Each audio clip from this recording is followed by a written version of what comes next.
ভাতের সাথে কাঁচামরিচ খেলে কি কি উপকার হয়? আমরা অনেকে কিন্তু ভাতের সাথে অথবা কোনো খাবারের সাথে কাঁচামরিচ খেতে পছন্দ করি। আবার অনেকে দেখা যাচ্ছে কাঁচামরিচ খেতে পছন্দ করে না। অনেকে দেখা যাচ্ছে শুকনা মরিচ খায়। এই শুকনা মরিচে কিন্তু দেখা যাচ্ছে অনেক বড় ধরনের ক্ষতি হওয়ার সম্ভাবনা আছে। আপনার বদহজমের সমস্যা এবং পাকস্থলীতে বড় ধরনের সমস্যা হতে পারে।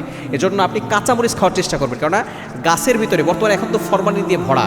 আপনি যদি একবারে টাটকা গাছ থেকে যেখানে কোনো ফরমালিন নেই সেটা যদি আপনি খেতে পারেন, আপনি ভাতের সাথে অথবা খাবারের সাথে একটা দুইটা করে যদি আপনি চিবিয়ে খেতে পারেন, এটা আপনার শরীরের জন্য খুবই উপকারী। মানে এটার ভিতরে অনেক উপাদান রয়েছে, অনেক গুণ রয়েছে এটার ভিতরে।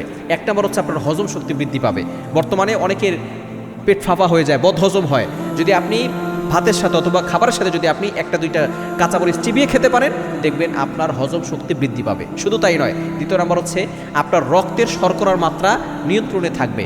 বর্তমানে দেখা যাচ্ছে যাদের এটা বেড়ে যায় তাহলে আবার কমে যায়, তাহলে কিন্তু তাদের বড় ধরনের ক্ষতি হয়ে যায়। এজন্য যদি রক্তের শর্করার মাত্রা যদি আপনি নিয়ন্ত্রণ করতে চান, আপনি ভাতের সাথে অথবা খাবারের সাথে আপনি একটা দুইটা হলেও কাঁচা মরিচ চিবিয়ে খাওয়ার চেষ্টা করবেন।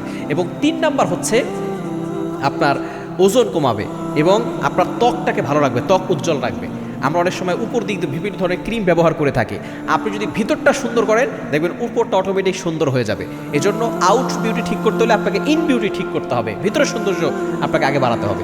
আপনি কাঁচামরিচ খেলে আপনার ত্বক ভালো থাকবে এবং চোখের সুরক্ষা থাকবে, আপনার দৃষ্টিশক্তি বাড়বে। শুধু তাই নয়, রোগ প্রতিরোধ ক্ষমতা বাড়াবে। সুতরাং কাঁচামরিচ খাওয়ার চেষ্টা করবে, কারণ সুস্থ থাকা হচ্ছে বড় একটি নিয়ামত।